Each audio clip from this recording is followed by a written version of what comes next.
करेन म्हटल्यावर करून दाखवणारे. मग समुद्र मध्ये आला तर एका घोटात पिणारे, पहाड मध्ये आला तर त्याला ओलांडून जाणारे.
या वाऱ्यालाही दोन गोष्टी सुनावल्या पाहिजेत.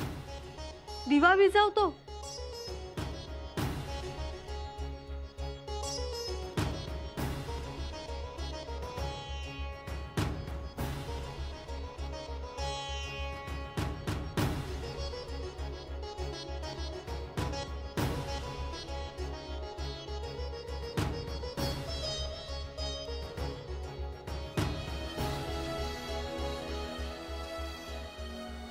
हा वादळाच्या घरातील दिवा आहे. समजलं?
कयूम खानाला मारला रे.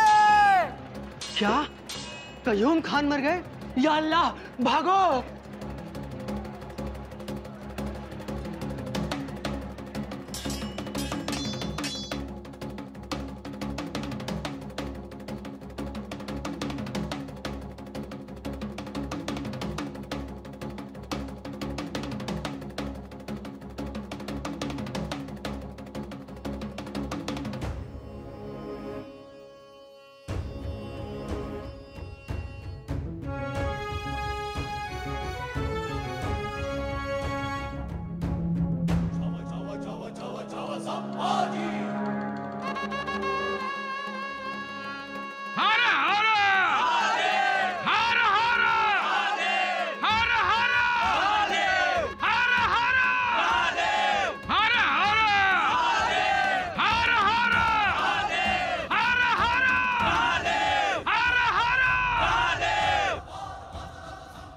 माझ्या जिवलगांनो, स्वराज्याच्या वाघांनो, आज आपण कयूम खान आणि त्याचा या अभेद्य किल्ल्याच्या ठिकऱ्या ठिकऱ्या उडवल्या. पाठीवर वार करणारी ही अवलाद आपण सगळ्यांनी मिळून ठेचून काढली.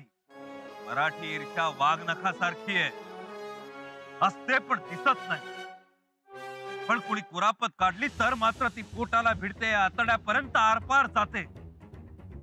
कुणी त्याला डिवचलं तर ते नागिणी सारखी ढिस्कारते, कडाकडा फोडून काढते, यमसदनाला पाठवते. या लढाईत जो कोणी जखमी झाला असेल त्याची जखम आमची, ज्याचं कुणाचं रक्त वाहिलं असेल ते रक्त आमचं, जो कोणी भाऊ जायबंदी झाला असेल त्याच्या घराची राखण आम्ही करणार, ज्या घरातला जाणता मरण पावला असेल त्या घराला आऊसाहेबांच्या मायेचं चोतं असेल, महाराजांच्या मायेचं छत्र असेल. काळजी करू नका, हा संभाजी तुमचा आहे, तुमच्यासाठी आहे. हर हर महादेव, हर हर महादेव. पंत पंत शंभूराजाने किल्ल्यात बोलवलंय. म्हणले पहिले पंत काकांना घेऊन या. पंत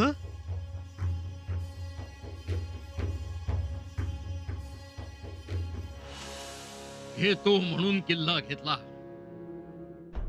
पण सोपा नव्हता हा किल्ला. सोपा नव्हता तो कयूम खान. कोणत्याही कसलेल्या सेनापतीस किल्ला घ्यायला 4-5 महिने तरी लागले असते, पण शंभूराजांनी एका रात्रीत किल्ला घेतला. देव दुर्लभ विजय मिळवला. अचाट धाडस पंत. काल म्हणाले सूर्योदयालाच भगवा फडकवतो, आणि फडकवलाच भगवा.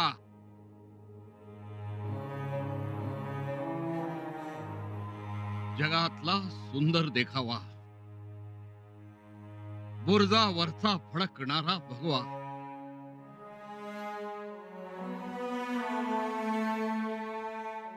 चला शंभूराजांकडे चला.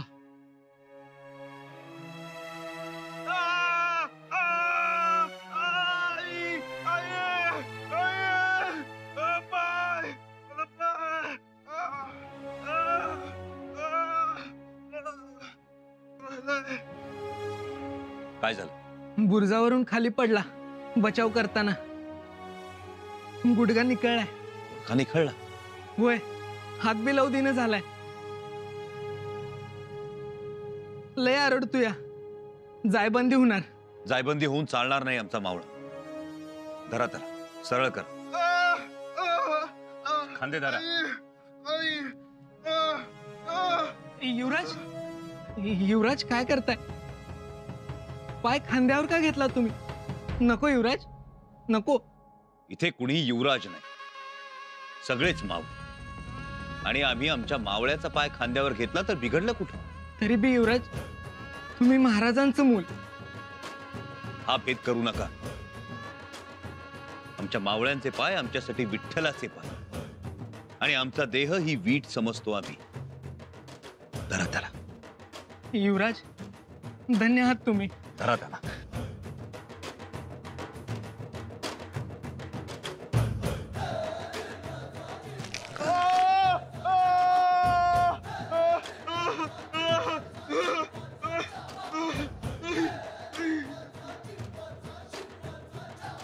तसाच धरून ठेवा थोडा वेळ.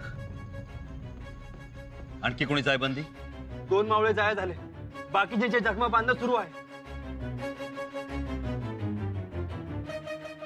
युवराज, युवराज, वाटलं नव्हतं गडावर पाऊल ठेवायला मिळेल म्हणून, पण तुम्ही मोठीच शर्त केली.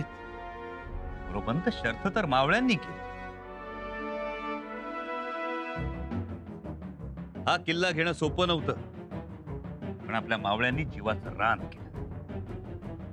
हा किल्ला पूर्वी विक्रमराजाचा. विक्रमराजा पळून गेला आणि त्यानं कय्यूम खानाकडे किल्ला सोपवला. कय्यूम खान तसा लढवय्या, मुरब्बी, पण आपण किल्ला घेतलाच. मोरोपंत, या किल्ल्याचं नाव आम्ही बदलणार आहोत. शंभूगड ठेवा. किल्ल्याचं नाव शंभूगड. पंत काका, आबासाहेबांनी एवढे गडकोट घेतले, बांधले, पण एकाही किल्ल्याला त्यांनी स्वतःचं नाव दिलं नाही. आपणही तोच आदर्श ठेवू. या किल्ल्याचं नाव आम्ही झुंजारगड ठेवत आहोत. किल्ला अजिंक्य होता तरीही आमचा मावळा प्राणपणानं झुंजला म्हणून झुंजारगड. झुंजारगड युवराजांचा विजय असो, युवराजांचा विजय असो, युवराजांचा विजय असो, युवराजांचा विजय असो. वा युवराज वा, शोभतात खरे शिवपुत्र. महाराज महाराज, युवराजांची फतेह झाली. कयूम खानाचा अवघड किल्ला त्यांनी जिंकला आणि त्यात तो मारला गेला. युवराजांची फतेह झाली. जी महाराज. युवराजांची फतेह, युवराजांची फतेह झाली.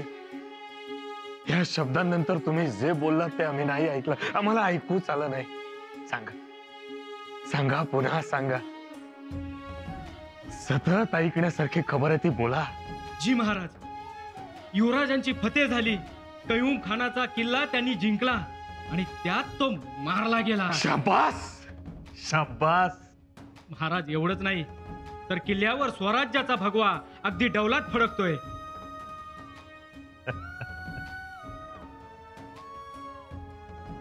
आमच्या लेकराच्या विजयाची पहिली खबर तुम्ही आम्हाला दिली. हा क्षण आमच्यासाठी फार फार मोठा. एका बाजूला आपल्या लेकराचे एक विजय आणि दुसऱ्या बाजूला बापाचे 100 विजय एकाच तोलाचे. आमच्या 100 विजयांनी आम्हाला जितका आनंद झाला नाही तितका आनंद आम्हाला शंभूराजांच्या या एका विजयानं झाला. खरंय, शंभूराजे आता शूर आबांचे शूर बच्चे राहिले नाही, छावा झालेत. आता चारी पाछाया शंभूराजांच्या डरकायात ऐकतील.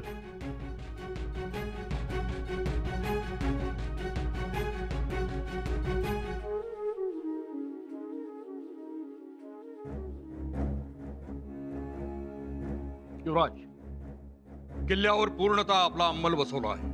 उत्तम. तळघरात काही मराठी वारकरी होते, बिचारे खितपत पडले होते, त्यांनाही मोकळं केलं. हे चांगलं केलं. युद्ध कैद्यांचं काय करायचं? काय करणार, जशास तसे युवराज. यांचा एक हात कलम केला जावा तरच मराठी फौजेची दहशत यांना समजेल. मालिक मालिक माफी दो, मालिक माफी दो, माफी दो मालिक. हम आप जैसे उदार. अरे जाओ जहन्नम में. कैसी माफी. थोड्याच वेळापूर्वी यांची मस्ती शेपूट वर करून नाचत होती. खुरानं माती उकरत दात करा करा चावत आमच्या मावळ्यांना खाऊ की गिळू करत होती. यांना कसली माफी द्यायची? युवराज, तोडा यांचे हात.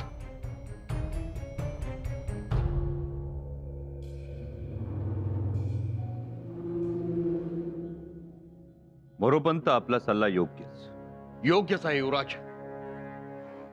तरच मराठी फौजेची दहशत या मोगलांना बसेल. दहशत बसेल, नक्की बसेल. पण खरं सांग, वाघाचे डोळे फोडले तर त्याच्या डरकाळीला काय अर्थ? गरुडाचे पंख छाटले तर त्याचं सामर्थ्य काय? ते केवळ जमिनीवरचं एक जिवंत बोचकं ठरेल. अस्सल नागाचे दात पाडले तर त्याचं जगणं काय? तसाच सैनिकाचा हात छाटला तर ती त्याची घोर विटंबना. आणि आम्ही याच्या खिलाफ आहोत. हे आपल्या विरोधात लढले, पण लढले त्यांच्या पोटासाठी, इमानासाठी.